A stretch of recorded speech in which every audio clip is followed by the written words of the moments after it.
Okay, so good afternoon, everybody. My name is Mr. Lee. This is the AP Computer Science A course with Java. We're in the first week of classes, and I'm spending a little bit of time to talk about ergonomics. So first and foremost, who can tell me what ergonomics means? What does it mean? Yes, Trevor. It's how your body interacts with machines. How your body interacts with the machine. Good answer.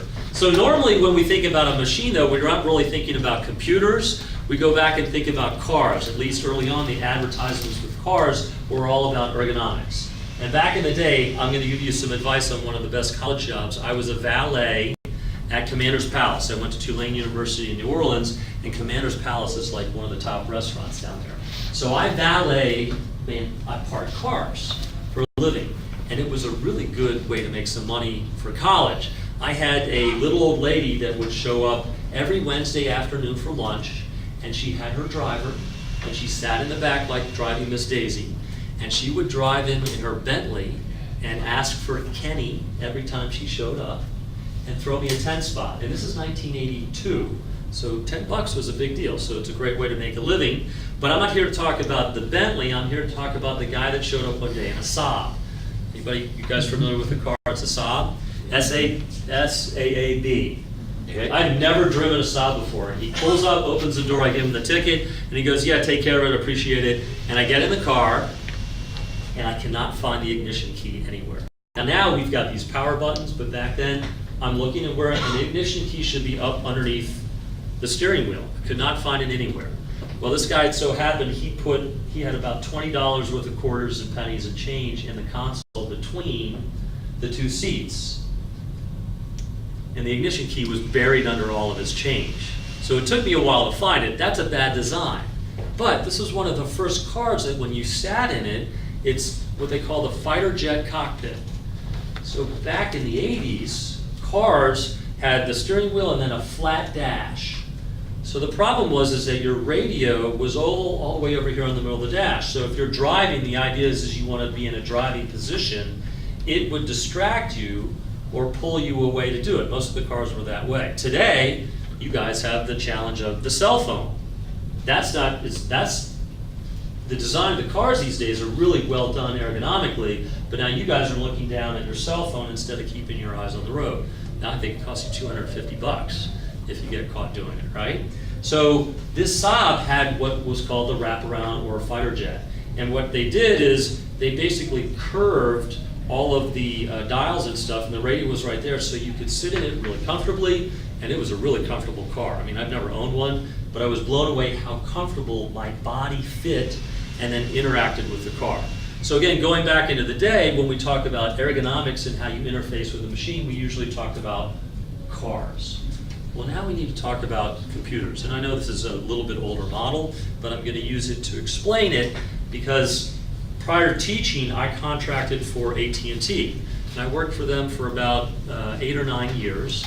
And one year, a 9-month project that we did in Flash, Flash is an animation program, was how to animate good ergonomic habits for the whole corporation. AT&T is a big company, and what they found is that they were having a lot of medical claims and work days missed because of what they call repetitive stress syndrome or things that happen with your wrist. And we talked about this earlier. What's it called when you get your wrists and they're messed up? Carpal tunnel syndrome, right? So I actually was involved in a pretty expensive initiative by AT&T to animate proper ergonomic approach to sitting down and working with a computer. Before I get into kind of picking on somebody for a demonstration, I want to talk about a young man that came to work with Interactive Media International. It was one of the early companies I worked for, and he was 24. He was only about 2 years out of school, and he showed up and he had kind of an air cast Velcro thing on his wrist already, and I wasn't even familiar what was going on. So I asked, do I have any snowboarders or inline skaters or skateboarders in here? Jordan, so have you ever broken your wrist, Jordan? No. You have not. But I've almost done so because I fall forward. Right, you fall forward, and if you're snowboarding, if you catch an edge and fall backwards, your you're trying to catch yourself, and when you do, you put your wrist down, and that's how people break their wrists. Well, now they actually make, it's like a plastic thing that's form-fitted, and it puts a little sort of a cup in your palm with Velcro straps, and that's what you use to protect yourself when you're skating or snowboarding. This guy had one on just to come in and use this thing. What's this thing called? Mouse. The mouse. Well, in this class, this is evil. The mouse is evil because when you're doing this 4 or 5 hours a day, you are putting a lot of stress. And eventually we're going to talk about shortcut keys, and I want to have you view the mouse as evil for 2 reasons. One, it causes problems with your wrist, and secondly, it's slow. If I have to reach over here to do something that I can do with a shortcut key without ever leaving the keyboard, I'm saving time. And I go, that's probably not important now, but if you do this for a living, you want to be as productive as possible so that you can go have your leisure time, right? So we're going to talk about why the mouse is evil and why we're going to learn shortcut keys in this class. Okay, so I need someone to be my guinea pig. So can I get a volunteer for the studio audience?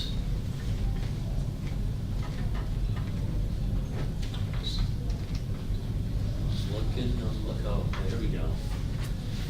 I love picking on people that don't make eye contact when you look at them. Aiden, come on over here, buddy. Yes. I'm going to pick on you for a little while. So if you will slide in, and Aiden, I'm going to use you to kind of illustrate a story. But we're going to go back because you're going to be my 12-year-old son. So, my 12-year-old son, Daniel, for his birthday, when he turned 12, he's 25 now, but at the time, I got him his first computer. And sorry, you Mac weenies, I ended up getting him a Dell. Oh, yes, I know, I'm an evil parent, but that's what I did. So I got him for his birthday, and it comes in the box with instructions on how to put it together.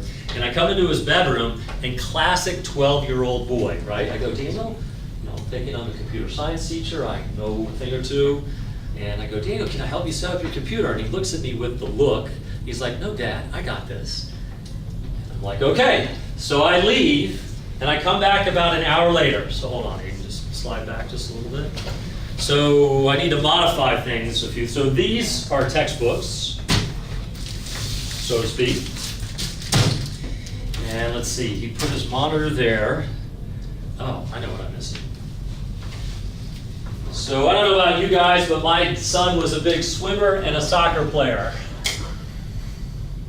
And he was very proud of all of his trophies. So these aren't exactly trophies, but these are going to be my son's trophies. So we've got a Roswell High School thing, we got a Coca-Cola thing, and then of course we've got Shrek. The Shrek is the best, and then my name is Groot. All right, so come on back, Daniel. All right, so I kind of am a stickler about sticking your feet up on my furniture and certain things in the class, but today, take a load off, Aiden. Relax, kick your feet up, stay a while, get comfortable. All right, put this in your lap. Well, that'll work. And actually, though, but he had this all the way over here. Okay, so I need you to put your hand on the mouse. Okay, so I come back in about an hour later, and this is the scene I see, and I'm leaning against the doorstop, and I go, hey, Daniel, okay, is this how you're going to, and I get the look again, yeah, Dad, I got this covered. So I know he's not really working on homework, he's playing video games. But this is the way my son set up his computer, and this was his approach to being comfortable.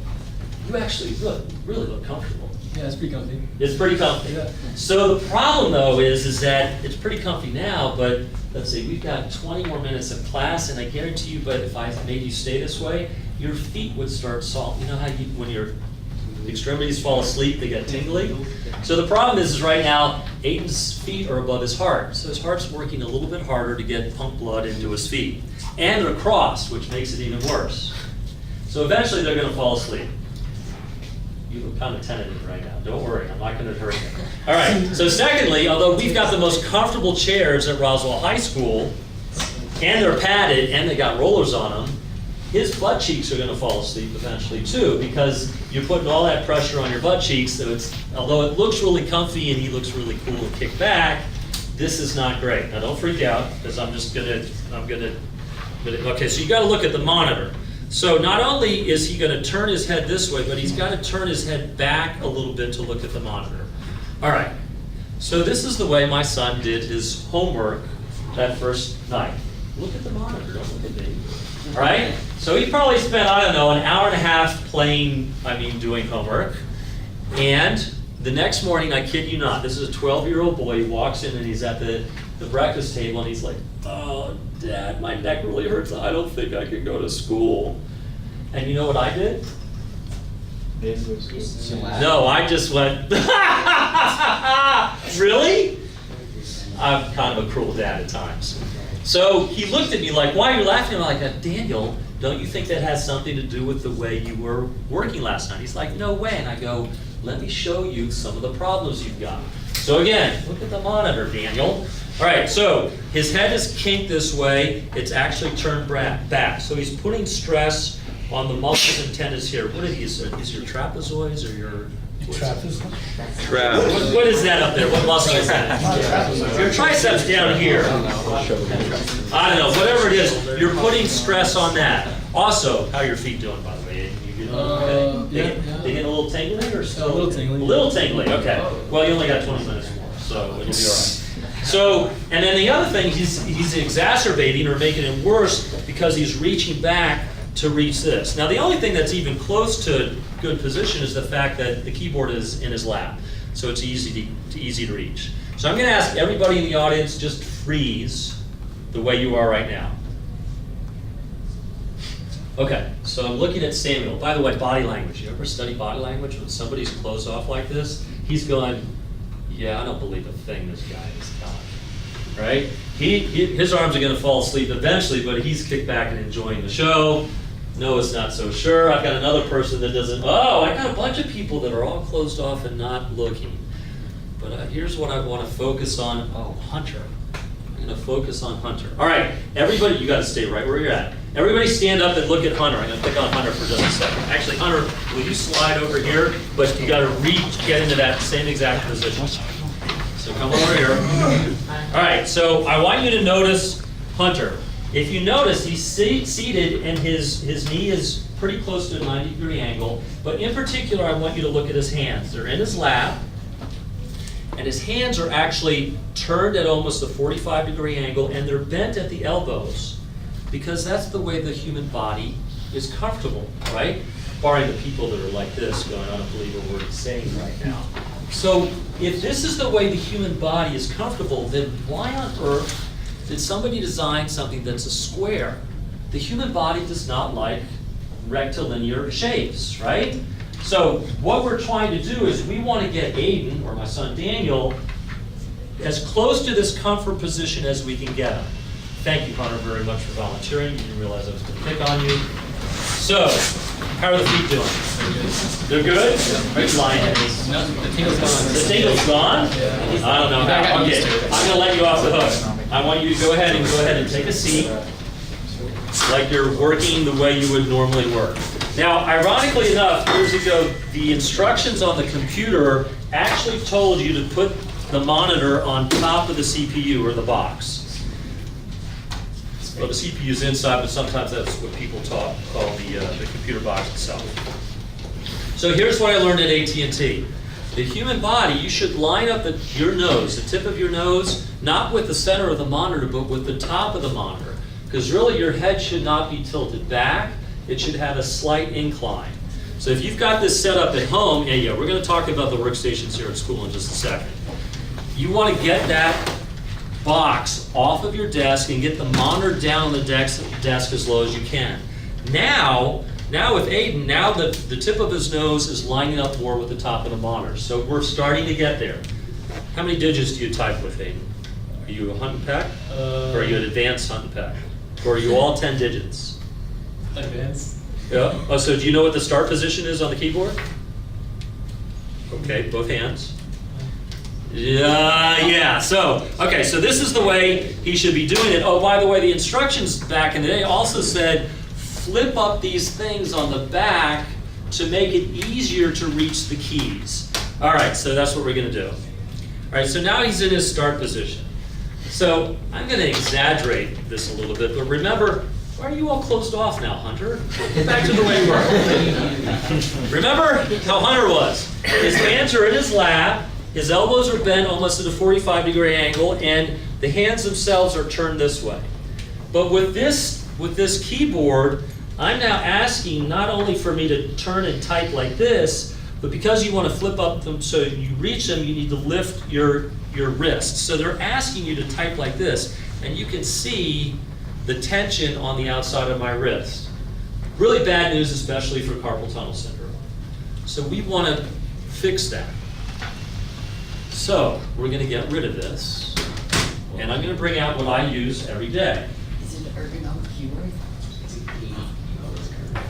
So back in, when I started at AT&T, there was a Perl script programmer who came in with one of these. And I was like, what the heck is that? And he goes, well, I've had some problems and this is going to save me. Back then, these were like 250 bucks. Now, guess what? You can get these at Walmart. Guess how much they cost? $10. Not quite 10, but I think you can get them for $25.99, something like that. Guess how much carpal tunnel surgery costs? $6 grand. And hopefully your thing covers it. So again, even if you don't make your living in IT or as a programmer, you're probably going to be using computers a lot in your lives. And this is something you should consider. Because you don't know if you're like that kid Kevin. I think his family had a predisposition for it, but he was already having struggles at 24, 25 years old. So notice, there are no clips on the back to lift it up. There's actually a lifter on the front to make it go the opposite direction. So if I put that in front of Aiden, and now ask you to put your hands on it, I want you to take notice. Come back over here, Hunter. I want you to note, slide up just a little bit. I want you to note that if you look across the top of his hands, you can draw a straight line from the top of his palm across his forearm, or actually it's down a little bit. That's very different from the way they taught me to type, which was like this, lifting it up. So he's in a relaxed position, and you may not notice it, but I put this keyboard in a drawer over here. So we can get this better because he's still kind of reaching up. And I bought my son a true computer desk. We don't have that here at the school, so I'm going to sort of simulate it. Imagine this is a drawer that slides out of your computer desk. Just put this on top of your thighs. Now put the keyboard down in your lap. And let's bring the mouse, that evil mouse, down here too. Now put your hands on the keyboard. Okay, so look at Hunter and look at Aiden, and what we're trying to do is we're trying to get back to where we're comfortably seated, our hands are turned like this. And we're getting there. And I want to kind of highlight the keyboard real quick. If you look at the profile of the keyboard, it's got sort of a hump that goes across it, and that's what allows your hands to type sort of at an angle. And then if you look at the way the keyboard is split, it's not 45 degrees, but there's probably 15, 20 degrees split. So that accommodates the fact that our elbows don't want to be straight, they want to be at an angle.